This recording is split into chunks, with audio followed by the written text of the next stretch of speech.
It's only if I'm right over, the careful technique in chemical wafting. I figured out how to do that without actually inhaling it. Yeah. So yes, I don't inhale. I do know what you mean. Yeah. Yeah. I got crappy lungs to begin with. Yeah. Yeah.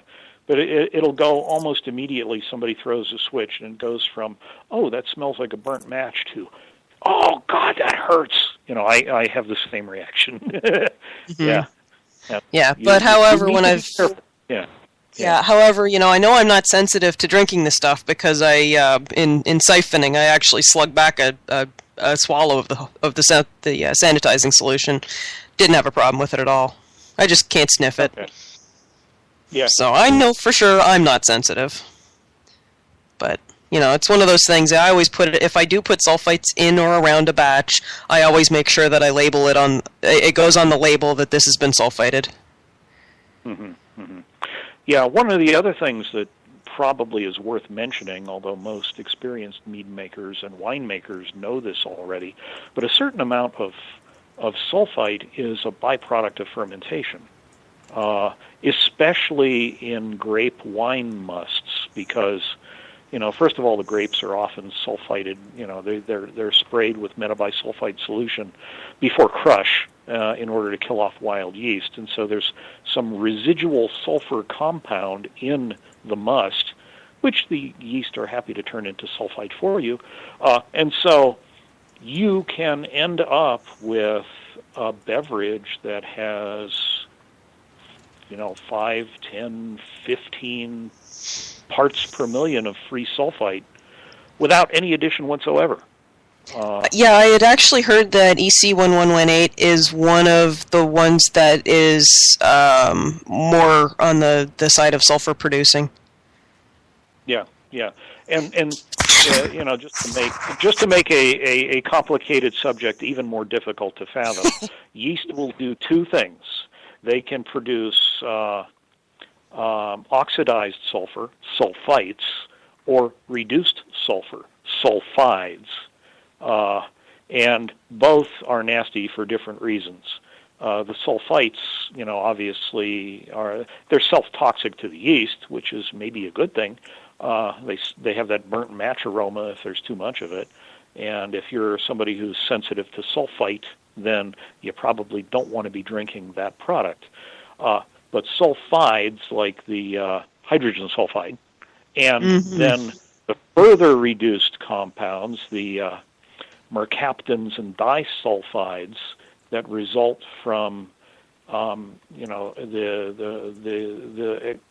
prolonged exposure of your must to hydrogen sulfide will cause off aromas and off flavors, and you certainly don't want that either.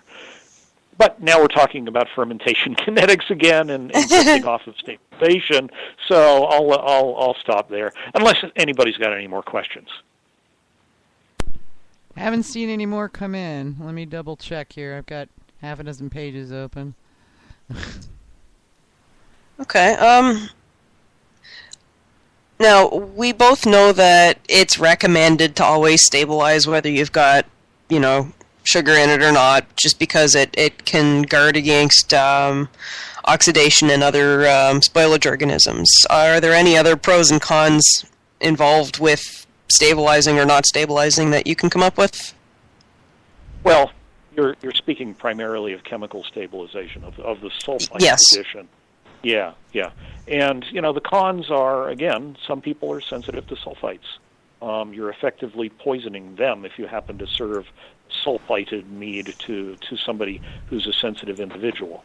And, for those who are absolute purists and want everything to be as natural as possible, the addition of an inorganic chemical like metabisulfite is not part of the natural fermentation process, and so you're corrupting your mead.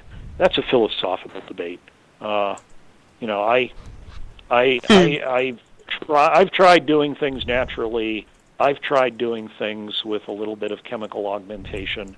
I have more consistent, reliable, and tasty results when I do a little bit of chemical adjunct. And so I don't really like to go fully natural anymore. Even stuff that I have, stabilized to the point of clarity through 3 rackings, I'll still add a little sulfite in there just before I bottle. Because, as you mentioned, there's another pro. Sulfite is a natural antioxidant. It will be an oxygen scavenger, which will keep the free oxygen that's in solution in your must and coming from the little bit of air that might be at the top of your carboy. It'll keep that from reacting with things in the mead, which will cause oxidation, browning, and a little bit of sherrification. Or, in worst case, if you oxidize it too much, all the flavor will be gone and it'll taste like wet cardboard. Yeah, I think I did manage to do that once when I had an airlock go dry in the back of the fermenting shelf and I didn't notice. So I know what that one's like. Although, I wanted to ask your opinion on this. There's a fruit winery that I've gone to a couple of times, and I asked how their stuff ages, and they told me it doesn't need to age at all. It should be the same in the bottle now as 5 years from now because it's been sulfited, because I guess at the time Ontario insisted that wines be sulfited. Okay. Well, sulfites will definitely slow down oxidizing reactions in a mead or a wine or whatever. Generally, meads, at least the traditionals, are rather resistant to the effects of oxidation. Mm-hmm. You typically will perceive oxidation in a fruit mead, a melomel, before you would in an equivalent traditional mead. It's just the byproducts that are in the finished mead are a little more resistant to the oxidizing than the stuff that's in a fruit wine or a grape wine.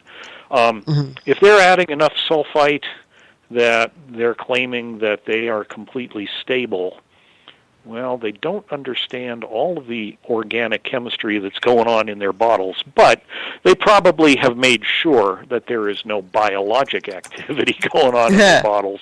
And so for a few years at least, nothing perceptibly changes. Okay. Yeah, just because, that didn't quite...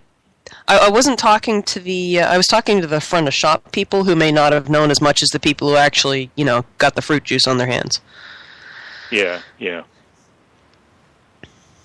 And I couldn't take a tour because apparently this place only gave guided tours if you were on you had to sign up with a whole tour thing of a whole bunch of different wineries if you wanted to go on that one. So I never really got a chance to see behind the curtain on that one. Oh, that's a shame. Yeah, it really is, because it's the one fruit winery I ever found out in the Niagara area.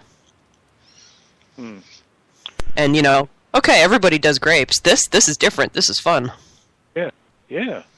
And this resembles something that I could do. Yeah.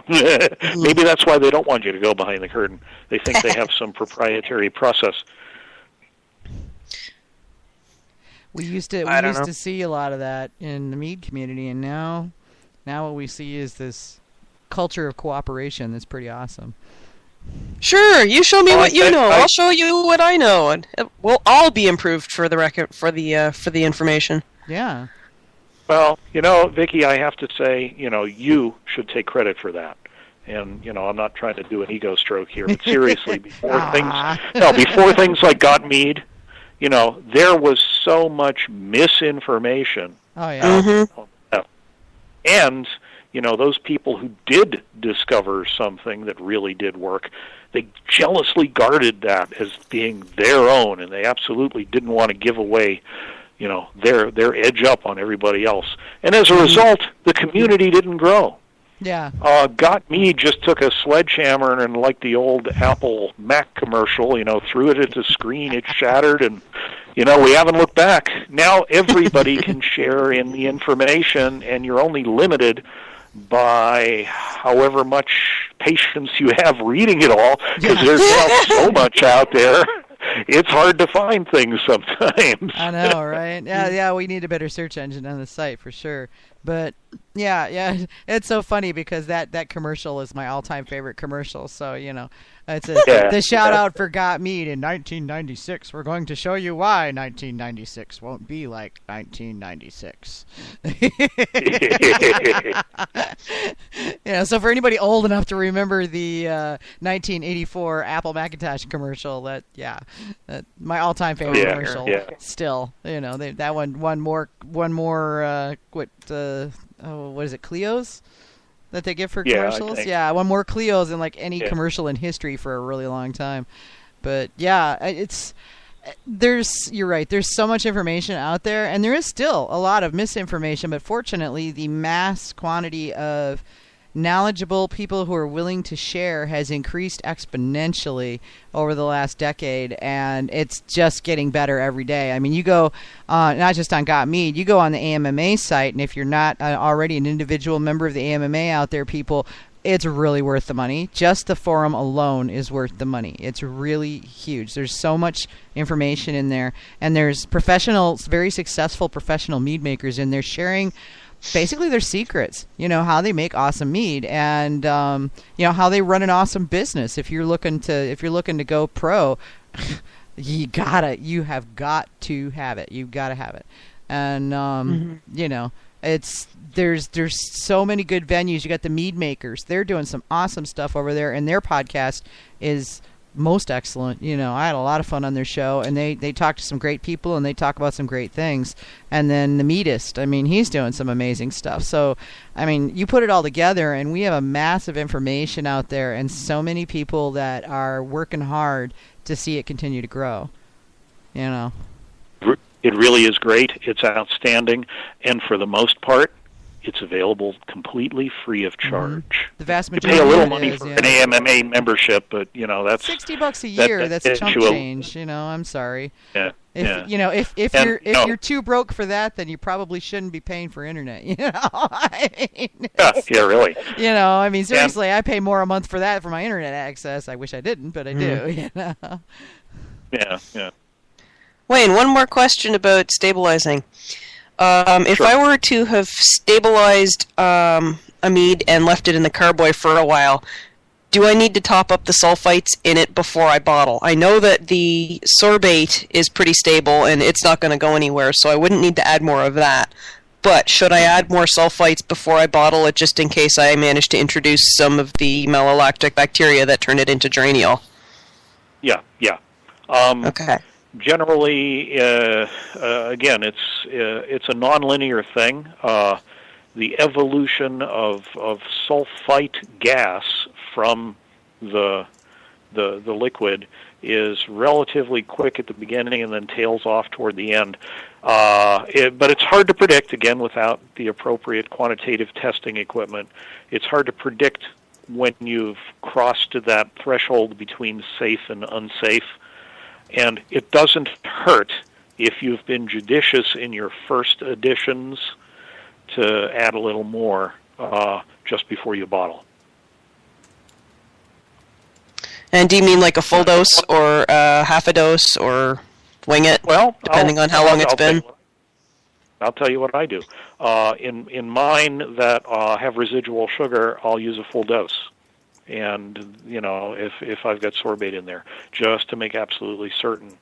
Because, again, even in the bottle, the sulfite gas will continue to evolve. It comes out of solution, and no bottle seal is absolutely hermetic.